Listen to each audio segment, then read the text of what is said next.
Bonjour. Je vais vous présenter la façon de trouver le rayon fondamental d'un corps. Alors, on va prendre cette clé. Cette clé, elle a un pôle positif et un pôle négatif. On sait que le nord est un pôle négatif, donc pour qu'il y ait circulation des charges, il faut mettre le plus vers le moins. Voilà, donc j'ai bien le plus et le nord et le moins. Je la pose au milieu de mon rayon fondamental. Et là, je vais en prendre, si on peut dire, les ondes, avec mon pendule. Hein? Regardez bien, je le laisse tourner, et regardez à la fin de son tour, il va tout de suite se diriger vers un endroit qui correspond à quelque chose près. Vous voyez, voilà, je laisse bien tourner mon pendule, il est bien en accord avec le 235 degrés. Et alors maintenant, je vais voir si dans cette clé, il y a un deuxième métal. Apparemment, il y en a un, et on va le confirmer bientôt, puisque, voyez-vous, au 320, il tourne aussi. Alors maintenant, il y a une autre méthode pour trouver le rayon fondamental de cet objet, enfin le ou les. Voilà, on va laisser notre pendule tourner tout autour. Voilà, et quand il va se mettre à tourner, on va le laisser aller, on va le monter légèrement, et il va nous donner la direction tout de suite du 320.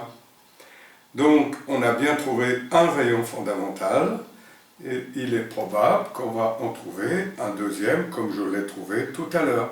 Voilà ici, et je laisse aller.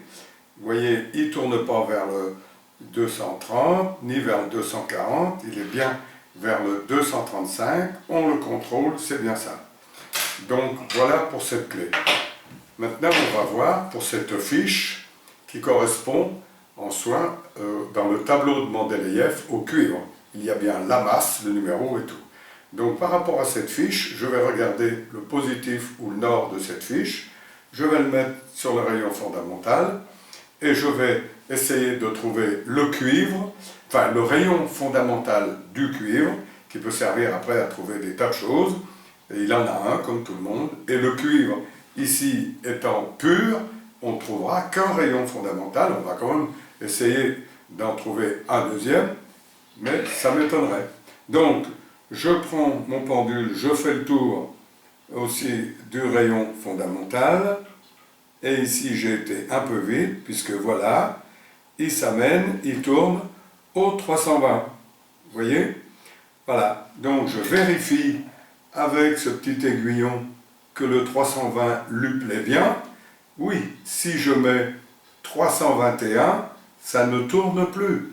Si je mets, 321, ça ne tourne plus. 319, ça tourne pas. Et 320, il s'élance.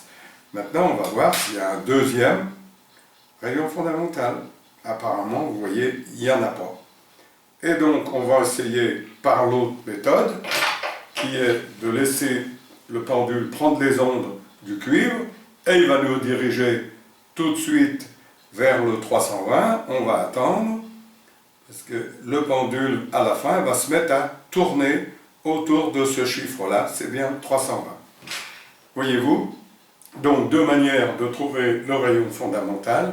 Une manière en prenant les ondes de la matière à analyser avec le pendule, et l'autre en faisant le tour.